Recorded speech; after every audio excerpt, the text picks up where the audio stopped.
ముందుగా అందరికీ నమస్కారం. నా పేరు డాక్టర్ సూర్యకిరణ్ సలాది. మనం ఈరోజు చెప్పుకునే టాపిక్ మానసిక ఆరోగ్యం. దీన్ని మెంటల్ హెల్త్ అంటాం. సాధారణంగా మానసిక ఆరోగ్యం కోల్పోతే మనిషికి చిరాకు, విసుగుదల, అదేవిధంగా డిప్రెషన్, మూడ్ స్వింగ్స్ వచ్చేయడం ఇలాంటివి జరుగుతూ ఉంటాయి అన్నమాట. సో మానసిక ఆరోగ్యం కోసం ఖచ్చితంగా మంచి నిద్ర ఇంపార్టెంట్ అనమాట. సో కంపల్సరీ 8 అవర్స్ పడుకోవడం చాలా ఇంపార్టెంట్. కొంతమందికి ఏంటంటే ఒక్కొక్కసారి 8.5 అవర్స్ 9 అవర్స్ అయినా కూడా వాళ్ళకి నిద్ర సరిపోతుందన్నమాట. సో వాళ్ళు దాన్ని కంటిన్యూ చేసుకోవడం మంచిది. అదేవిధంగా తీసుకునే ఆహారంలో సంపూర్ణమైన ఆరోగ్యం కోసం మంచి న్యూట్రిషన్ ఉన్న ఆహారం తీసుకోవటం, అదేవిధంగా వాటర్ ఇంటేక్ అంటే కనీసం 3 లీటర్స్ 3.5 లీటర్స్ వాటర్ తీసుకోవటం చేయటం చాలా ఇంపార్టెంట్.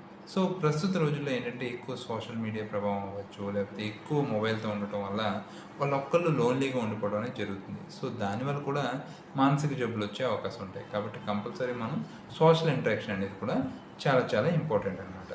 సో అదేవిధంగా ఎక్కువ మల్టీ టాస్కింగ్ అంటే ఒకే టైంలో ఎక్కువ పనులు చేయడం వల్ల పనులు అయిపోతున్నాయని మనం అనుకుంటాం, కానీ దానివల్ల కూడా స్ట్రెస్ ఎక్కువై దానివల్ల మానసిక ఆరోగ్యాన్ని కోల్పోయే అవకాశం ఉంటుంది. ప్రస్తుతం WHO ఏం చెప్తుందంటే మానసిక ఆరోగ్యం కోల్పోయేది ఇంకా రానున్న రోజుల్లో పెరిగిపోతుంది. ప్రతి ఒక్కరి ఇంట్లో మానసిక రోగం పెరిగే అవకాశం ఉంటుంది. కాబట్టి మనం ఇప్పటికన్నా ఖచ్చితంగా మానసిక ఆరోగ్యం కోసం ఖచ్చితంగా టైం కేటాయించాలి. కేటాయించి పైన చెప్పిన జాగ్రత్తలు పాటించడం వల్ల మనకి మానసిక ఆరోగ్యం పెరిగే అవకాశం ఉంటుంది. So thank you very much. Me doctor Surya Kiran Saladi.